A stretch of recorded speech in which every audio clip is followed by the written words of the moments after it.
Mga residente sang 12 ka mga barangay sa Banwasang Dingle, Iloilo nagaanto sa pagtabok sa suba.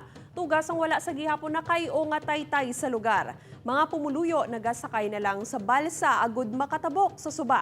Ini ang gitutukan ni Zen Kilantang. Abril 2022 sang naguba ang Montfort Bridge sa Banwasang Dingle nga nagakonekta sa mga alagyan padulong sa Banwasang Anilaw kag San Enrique bangod sa mabaskog nga pagbaha tugas sang Bagyo Agaton. Nadugangan ang pagrusdak sini sang ginagyan pagid ni Bagyo Paeng sang Oktubre. Apang makaligad ang isa ka tuig ini sa gihapon ang itsura sang taytay. Ang wala sa gihapon na kay o nga taytay nagadala indi lang sang perwisyo kundi peligro sa mga residente sang 12 ka mga barangay sa Banwa. Sa video nga ini makita ang malawig nga pila sa mga residente.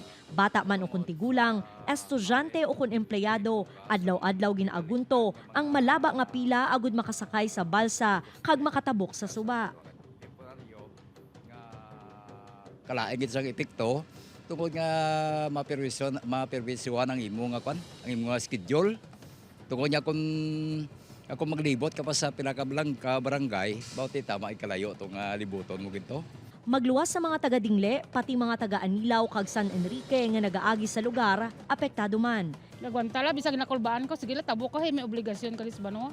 Ang estudyante nga si Jessa, may kahadlok man sa pagsakay sa balsa, padayon sa gihapon para lang makaeskwela. Tama agad ka budlay, ikay marayo pangadaan ang akong school sa Pototan, pati mabudlay, magbiyahe. Diri sa San Matias Elementary School, 62 ka mga estudyante ang apektado sa pagkaguba sang taytay. Tion malate, gina-excuse na lang sila sa mga manunudlo. Tion maglain ng tiyempo, ginapapauli na lang sila sang temprano. Ang mga bata namon gina-early dismissal namon na siya kung maglain ng tiyempo. Tapos maginahatag kami nga paslip sa ila nga magpauli sila.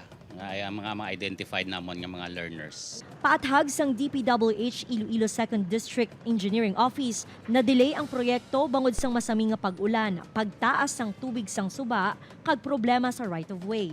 Target nga makumpleto ang proyekto sa July 28, 2023. Sa mga taga-Dingle, we sincerely apologize for the delay nga na-cause na sang construction sa Dingle Bridge. Rest assured, ma'am, we will try to push the contractor to finish the contract on time. Gintingwaan man sang GMA Regional TV nga makuha ang bahin sang Dingle LGU paagi kay Mayor Rufino Palabrica III apang masako kuno ini kag wala na nag-atubang sa kamera. Upoy Kiramal Porquia, Zen Kilantang, One Western Visayas.